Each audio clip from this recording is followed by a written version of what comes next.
Bien, continuamos con más. Aquí me encuentro con la congresista Úrsula Letona, vocera actual de Fuerza Popular. Muy buenos días, gracias por estar aquí. Hay muchos puntos por discutir esta mañana, pero le propongo empezar por lo último. Y lo último son estas declaraciones que el fiscal de la Nación, Chavarri, le ha hecho a una periodista del Comercio, en donde finalmente admite que sí, que asistió a una reunión en casa de Camayo, una reunión que había coordinado con César Inostroza y que sí, pues efectivamente era una reunión para estar con periodistas y poder explicarles un poco de su proyección ya como fiscal de la Nación electo. A ver, en honor a la verdad, en la reunión y en la conversación no hay nada ilegal, ¿verdad?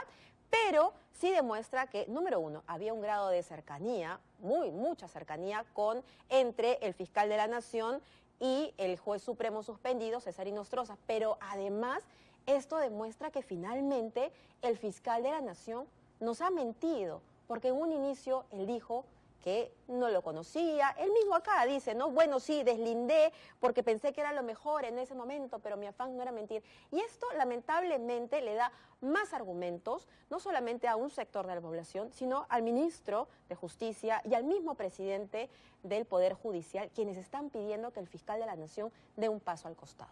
¿Cuál es su opinión? Mire, nosotros hemos manifestado en forma reiterada que en estas crisis es donde tenemos que ponderar la institucionalidad. Y tal como sucedió en el caso del señor Duberlí Rodríguez, donde nosotros nos abstuvimos de recomendar o solicitar una renuncia, creo que este acto le corresponde evaluar al señor Chavarri. Él tiene la potestad de renunciar o no. Nosotros como Fuerza Popular somos respetuosos de la independencia de poderes y conocíamos también por medio de la prensa la relación que había entre el señor Inostroza y el señor Chavarri, que para nosotros no ha sido ajena porque han trabajado juntos en la Academia Nacional de la Magistratura. Y también nos lleva a una reflexión más de fondo. Cuando, usted recordará cuando salieron los Panama Papers, hubo un link a través del cual se colgaron todos los documentos, todas las investigaciones que tuvieron que ver con el tema. Yo solicito que de una vez el Ministerio Público dé este paso, porque lo que estamos viendo es que todos los días tenemos esta información, ¿no? de audios que pueden tener, como en el caso del fiscal de la Nación, no tienen connotación penal, pero revelan una relación amical, y en otros casos podrían tener una connotación penal que podrían afectar las investigaciones actuales. Pero el punto de mi pregunta es, ¿usted considera que el fiscal de la Nación, alguien que le ha mentido a la población, debe mantenerse en su cargo? Yo lo que creo es que él debe evaluar si renuncia o no. Es una decisión absolutamente personal y en aras de la independencia de poderes, como lo hicimos en el caso del doctor Duberlí Rodríguez, lo invocamos a hacer esa reflexión. Nosotros no vamos, en la crisis en la que nos encontramos, a afectar la institucionalidad del Ministerio Público, del Poder Judicial. Creemos que esas decisiones pasan por cada persona y es el doctor Chavarri el que tiene que tomar la decisión. Ahora, en aras de esa institucionalidad, ustedes también se están tomando el tiempo correspondiente para de una vez poner ante la justicia al juez César Inostroza. Esto tiene que pasar por manos del Congreso y hoy precisamente se va a votar en la Subcomisión de Acusaciones Constitucionales. Se va a admitir, si es que es el caso, que suponemos que así será, se va a admitir esta demanda, pero inicia un largo proceso.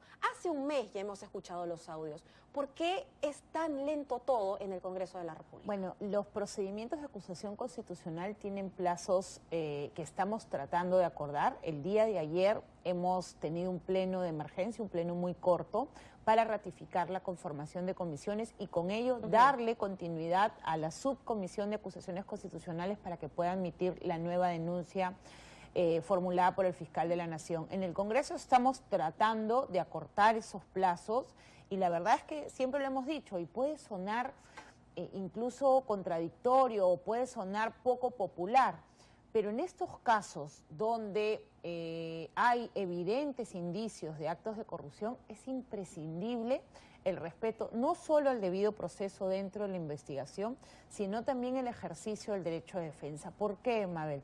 Porque ya ha habido ocasiones en las cuales la Corte Interamericana de Derechos Humanos nos ha ordenado reponer a jueces corruptos y a fiscales corruptos que, habiendo la justicia acreditado la comisión de ilícitos penales, no se observó el debido proceso o no se les permitió el ejercicio del derecho de defensa.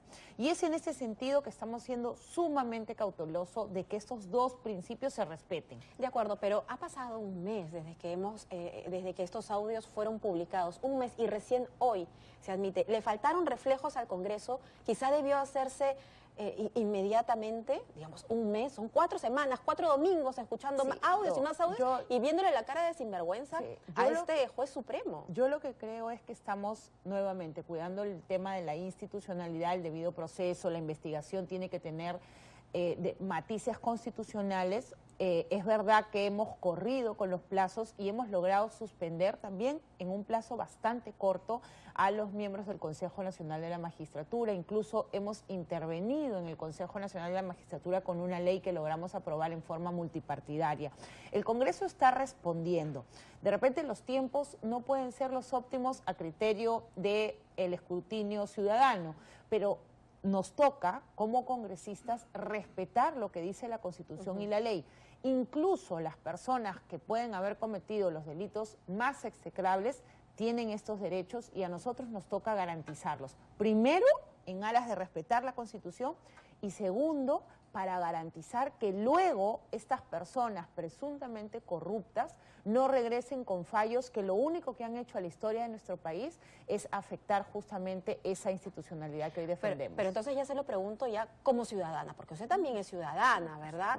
Cuando escucha a una persona como el juez Inostroza decir, bueno, son faltas éticas, pues, pero no son delitos, ¿no le causa indignación ver lo caradura que puede ser delante de toda la población? Nosotros lo hemos manifestado, y no solamente yo, lo hemos manifestado varios congresistas, que toda esta red de corrupción que se evidencia en los audios demuestra una crisis de valores. Y personalmente creo que estos casos tienen que tener sanciones ejemplares. No puedo adelantar opinión porque quizás me toque votar, pero creo que es la oportunidad que tenemos de reconectar con esa indignación ciudadana y darle solución y sanción a hechos tan graves. ¿Y por qué esperar a que el presidente Vizcarra, en un mensaje a la nación, conmine prácticamente al Congreso a que se ponga manos a la obra en esta reforma de justicia? Porque este llamado a referéndum, de alguna manera, un acto totalmente político, pone en jaque al Congreso, ¿no? ¿Por qué no la primera fuerza de la oposición, que es Fuerza Popular, no puso manos a la obra antes? ¿Por qué no acelerar ese proceso? Creo que el discurso del presidente Vizcarra tiene propuestas interesantes, como llevar a consulta ciudadana el tema del el sistema de administración de justicia, pero creo que hay un punto que quizás nosotros nos ha faltado comunicar, no solamente como Fuerza Popular, sino como Congreso. La reforma del CNM, y yo he presidido este año la Comisión de Constitución, está súper avanzada. No solamente es una reforma constitucional que merece doble legislatura, sino que es un tema sumamente técnico. En el tema del financiamiento ilegal de partidos políticos sucede lo mismo. España, que es un país que tiene una institucionalidad mucho mayor que la nuestra, se demoró 3 años en tipificar el delito de financiamiento ilegal. Nosotros en la Comisión de Constitución lo hemos hecho en 3 meses. Hemos invitado expertos, hemos participado todas las fuerzas políticas y los proyectos de ley que se han visto en esta discusión no han sido de Fuerza Popular, pese a que lideramos la comisión. Lo que demuestra que cuando hay voluntad política, entonces las cosas sí se avanzan. Nuevamente, lo que nos ha faltado quizás comunicar, pero ambos temas están listos en el Congreso, merecen lamentablemente, y es lo que señala la Constitución, una doble legislatura.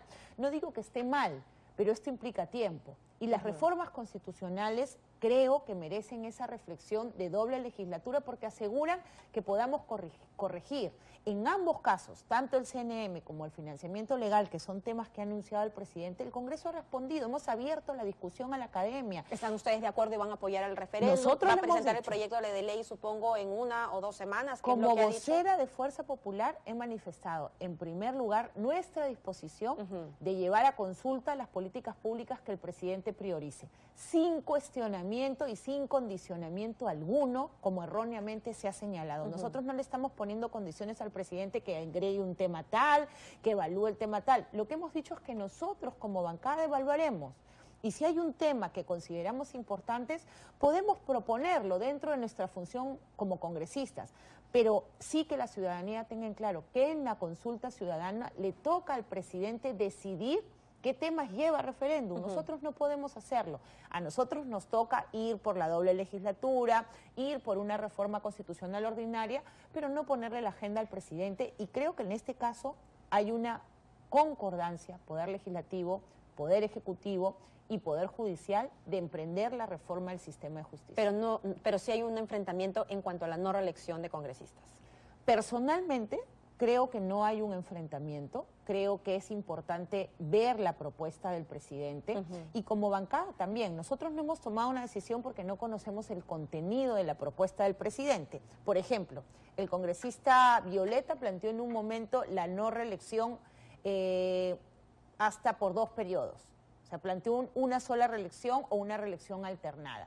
Yo no conozco el contenido de la propuesta del señor presidente, pero estoy segura que, de ser el caso, nosotros vamos a evaluar, a debatir, y sí creo que es importante que temas como este se lleven a la ciudadanía para poder mejorar no solamente la relación Congreso-Ciudadano, sino también el Congreso.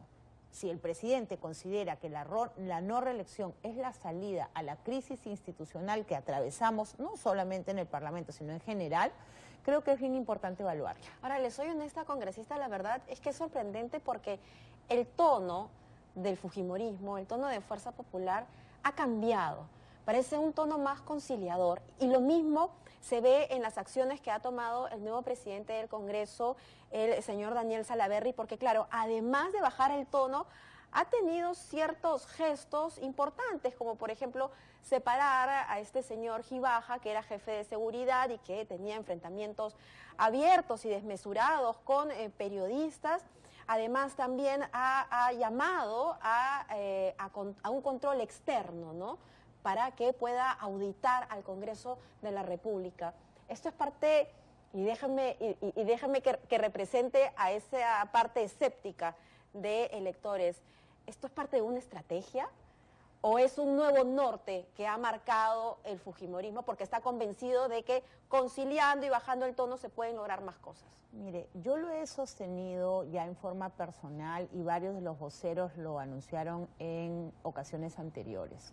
Estos 2 primeros años de gestión del Congreso han sido muy duros, han sido años de crisis, donde el procedimiento de vacancia del expresidente Kuczynski por hechos de corrupción, sin duda han merecido un costo político. ¿Que nosotros estábamos dispuestos a asumir? Sí. Es decir, que le ha afectado al mismo Fuerza Popular. Por supuesto, también. Porque ha habido un enfrentamiento constante y el tono de este enfrentamiento, de la confrontación, ha sido un tono muy duro. Nosotros hemos hecho un mea culpa respecto a ese tono, a que en realidad los agravios que han habido durante este proceso donde logramos que el presidente Kuczynski renuncie por temas de corrupción, sin duda tienen una afectación a la imagen del Congreso y a nosotros como partido político. Pero nuevamente era un costo que estábamos dispuestos a asumir en la lucha contra la corrupción. Nosotros no estábamos dispuestos a ponernos de costado y a dejar que el señor Kuczynski prosiga. Sabíamos que había que emprender la segunda vacancia, sabíamos a qué nos enfrentábamos, sabíamos que el señor Kuczynski quería partir nuestra bancada, ya lo había anunciado, y sin embargo proseguimos. Pero también admite que hubo ciertos gestos que los alejaron de la población. No, definitivamente la confrontación nos aleja. Y nosotros hoy, con un gobierno distinto, con el señor Martín Vizcarra, con sus hierros y virtudes, que tiene un norte en el cual hay amplias coincidencias con nosotros, creemos importante apoyar al gobierno en lo que sea mejor para el Perú. Hemos dado facultades delegadas, lo volveríamos a hacer en caso lo considere el presidente luego de la evaluación, y vamos a trabajar en ese norte, no solamente con un objetivo que puede terminar siendo subalterno, que es mejorar los ratios de aceptación, sino sobre todo en las políticas públicas que colaboren a que nuestro país desarrolle. Ese es nuestro norte. ¿Usted confía entonces plenamente en Daniel Salaverry como presidente del Congreso? Yo confío en la gestión de la mesa directiva. Creo que es importante no personalizar. Nosotros vamos a actuar como partido político, si bien el señor Salaverry va a ser el presidente del Congreso.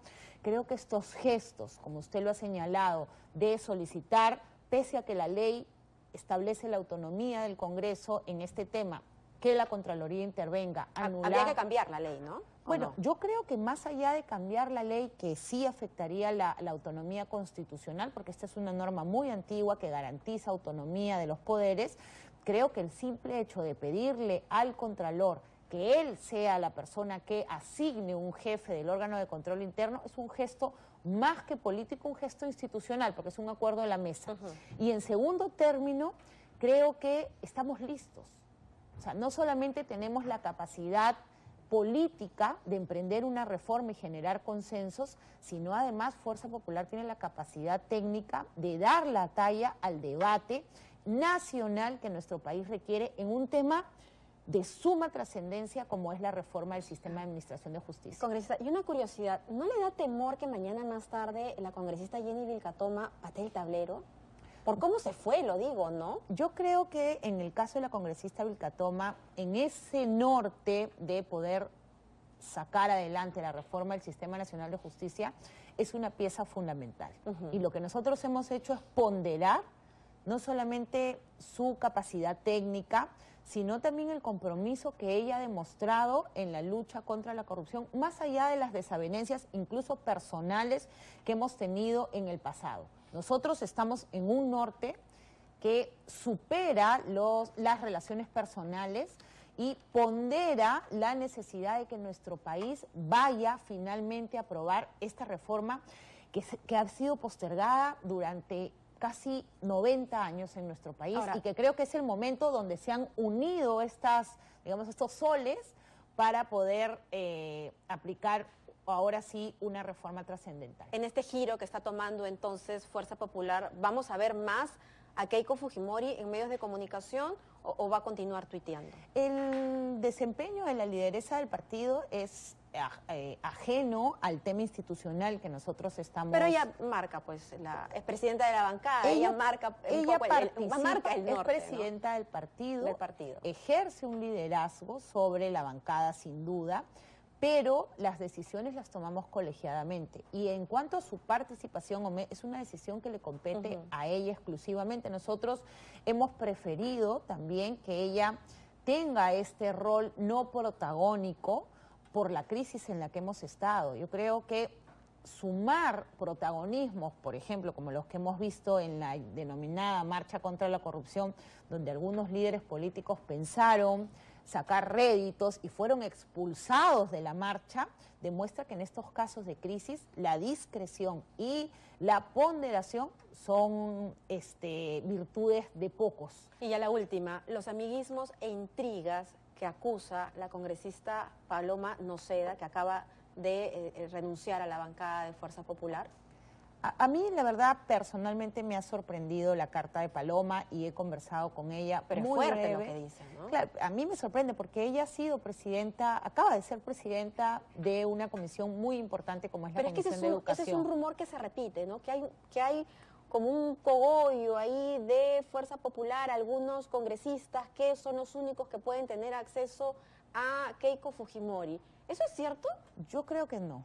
Personalmente, yo soy casi nueva en el partido, yo vine en el 2015 y he podido relacionarme con Keiko Fujimori como cualquier congresista. Ella constantemente participa en las reuniones de bancada y habla con todos. Claro, pero usted es vocera y sería parte pues de ese círculo cercano, soy vocera, ¿no? Porque mis compañeros así lo han elegido. Todos los congresistas entonces tienen acceso a Todos los congresistas pueden acceder no solamente a la lideresa, sino al Comité Ejecutivo Nacional del partido, donde no todos son congresistas. Por ejemplo, yo no soy miembro ya del Comité Ejecutivo Nacional y sin embargo puedo conversar con los miembros.